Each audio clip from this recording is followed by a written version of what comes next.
All right, buckle up, folks. The 2024 U.S. harvest is in, Oh, yeah. and it's a doozy. We're talking record-breaking yields Wow.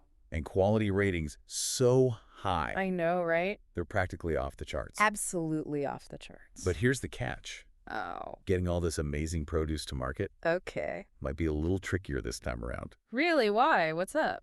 Well, we've got some transportation hiccups to deal with. Interesting.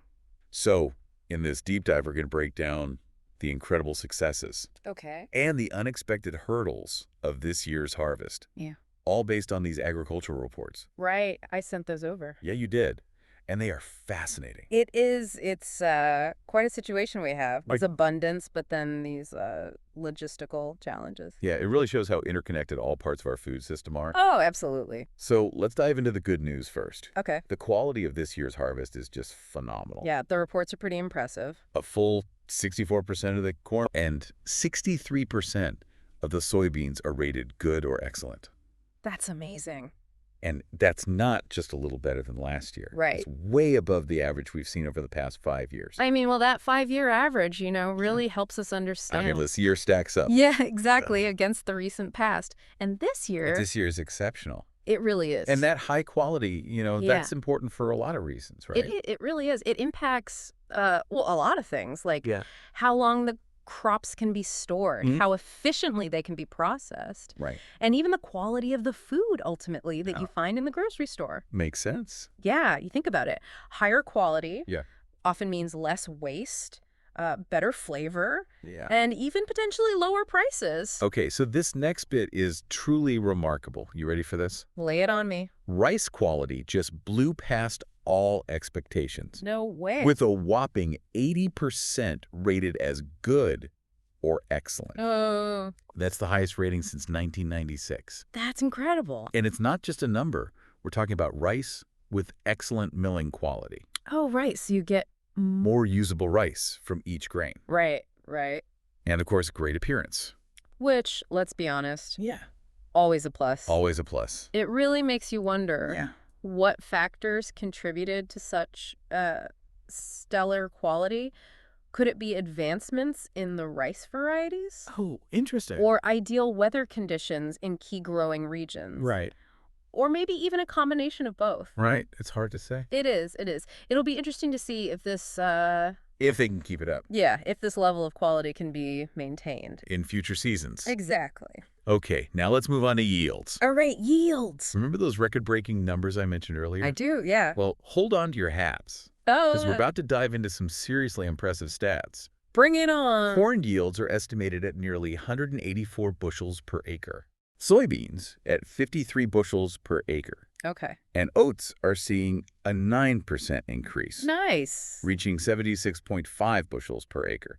So, I mean, for anyone listening who's not a farmer, Yeah, a bushel is basically, it's a unit of volume. Yeah. Kind of like a big basket. okay. And when we say bushels per acre, we're measuring, how much of a crop is produced on a specific area of land. Right. And these numbers, I mean, Huge. they are huge. It's not just about the numbers, though, right? No, it's not. It's what they represent.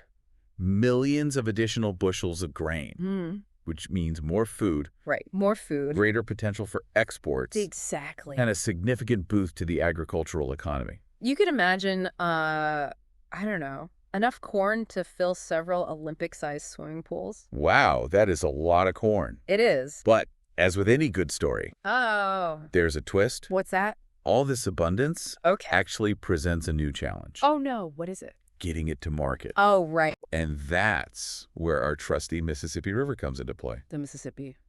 Or perhaps, Well, perhaps not. I should say, doesn't quite play the role we'd hoped for. Tell me more.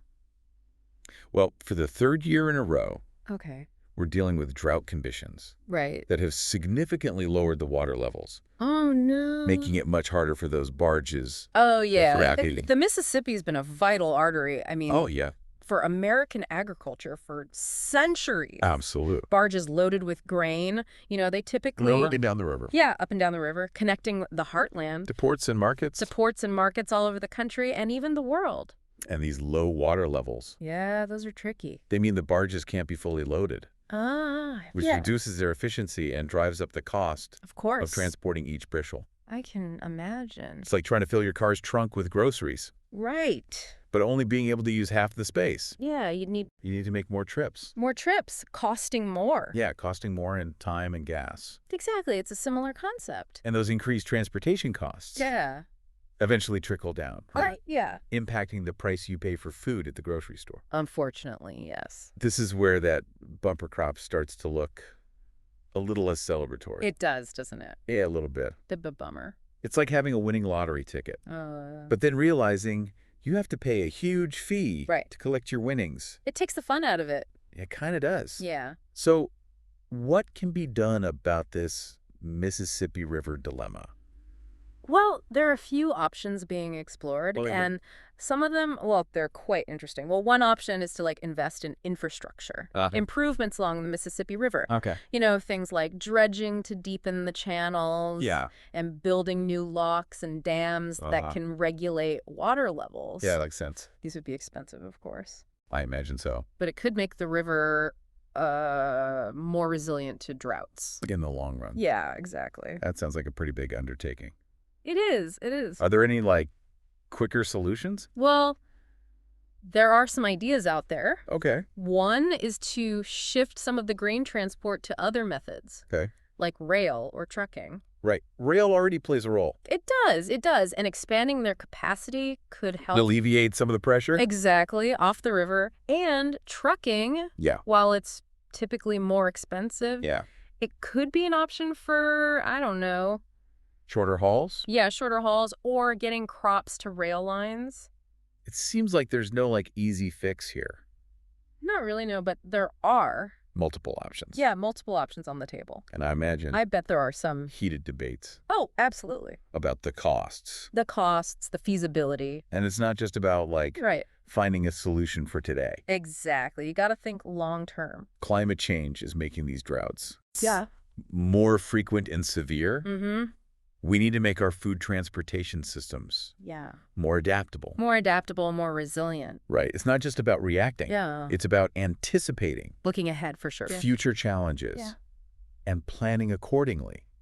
So how do these transportation issues directly affect, the experience at the grocery store? Oh, that's the question, isn't it? Should we be bracing ourselves for sky-high food prices? Well, it's the question everyone's asking. Yeah. And it's understandable. It's too early to say for sure what the exact impact will be. On those grocery bills. Yeah. But it's reasonable to expect at least some of these costs will be passed. Passed along to consumers. Unfortunately, yeah. So those grocery runs They might get a bit more expensive. Yeah, in the coming months. Okay, so not great news there. No, but there's a silver lining. Really? Tell me more. Remember that exceptional crop quality we talked about? Oh, right, yeah. Well, that could actually play a role in mitigating the price increases. Oh, interesting. Okay. So higher quality crops tend to be more durable during transportation and storage. Right. Less spoilage, less waste. Makes sense. And ultimately a more efficient use of resources. Yeah. So those efficiencies could help offset some of those costs. Exactly. Okay, so it might soften the blow a little bit. Soften the blow. Yeah, at the checkout. So better quality crops. Yeah. Could help keep prices down. Potentially, yes. Okay, that's good. And it's important to remember this isn't just a U.S. thing. Right. This is global grain markets are interconnected. Yeah. So the challenges we face here could have ripple effects worldwide. So if the U.S., a major exporter, is having trouble getting its crops to international markets. What does that mean for global food supplies? Yeah. Global food supplies and prices. That's a big question. Yeah. And it really points to the need for greater cooperation. International cooperation. Yeah, internationally. Sharing best practices. Right. You know, investing in more resilient transportation. Right. And exploring alternative shipping routes. We can't just focus on, our own backyard. You got to think globally. Okay, so just to recap. Okay. We started with this incredible news. Right. Of record-breaking harvest. Right? Yeah, amazing. Amazing yields. And the quality. And quality for corn, soybeans. Rice. Yeah, rice quality. Yeah. Was the highest point in decades. It was. It was. All this abundance has the potential to, it does. benefit farmers, the U.S. economy. Yeah. And even you, the listener Yeah. with potentially lower prices. Lower prices down the line. But then we hit this snag. We did. With the Mississippi River drought. That darn drought. And we saw how, like, yeah. a seemingly isolated issue, like a drought, right. can have this, like, domino effect. yeah, on the entire system. The whole agricultural system, yep. Leading to increased transportation costs, potential price increases. And disruptions. And even disrupting global markets. Yeah, it's all connected. It's a reminder that even in times of plenty, right. there are always challenges. Always, always. But it's not all doom and gloom. No. No, not at all. We also explored some potential solutions. We did. From infrastructure yeah. to exploring alternative transportation. Right. So final thoughts. What should our listeners be thinking about? I think the main thing here is that our food system is incredibly complex and vulnerable to disruptions. Right. I mean, it's this web of interconnected elements. A snag in one part. A snag in one part can affect the whole thing. The whole thing. And what's happening with the Mississippi River. Yeah. It's a reminder. Powerful reminder. That we can't take our food supply for granted. So as we celebrate this harvest, we also need to keep an eye on the challenges ahead. Absolutely. What do you think? Is there something the listener can do? Oh, there's a lot you can do. Okay. You can support local farmers, reduce food waste at home, advocate for policies that prioritize sustainable agriculture and infrastructure investments. You have a role to play. Oh, absolutely. In building a more resilient food future. You really do. It's not just about relying on large-scale solutions. No, individual actions matter. Okay, good point. They really do. But let's go a little deeper. We talked about potential solutions on a larger scale. But this whole Mississippi River thing, it has me thinking, like, what happens if these droughts just become more frequent, more severe? It's a good question. Is our entire food system, like, too reliant on this one waterway? It does make you wonder. That's a really insightful point. Yeah. It gets to the heart of, long-term planning. Exactly, long-term planning. If climate change keeps messing with weather patterns, like they predict, we can't just keep patching things up. We can. We might need to rethink the whole approach. To food distribution. Yeah. Wow. Okay. Big picture stuff. So what could that look like? We're talking about like a massive futuristic food pipeline? Maybe not a pipeline. Okay.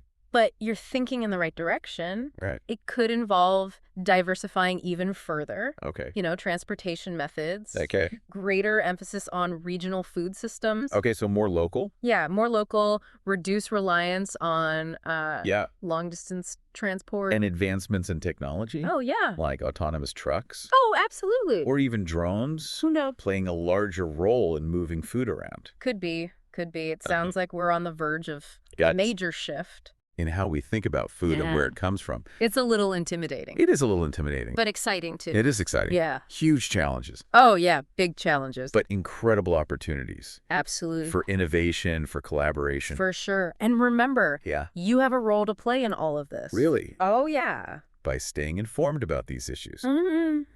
Stay informed. Supporting sustainable practices. Yeah, and making conscious choices. About the food you buy. That's a great point. It is. Okay, well. It all adds up. So as we wrap up this deep dive into the 2024 harvest. Incredible harvest, I mean. Let's remember that while we celebrate this abundance. You can't forget. We need to keep our eyes. On the horizon, On the horizon.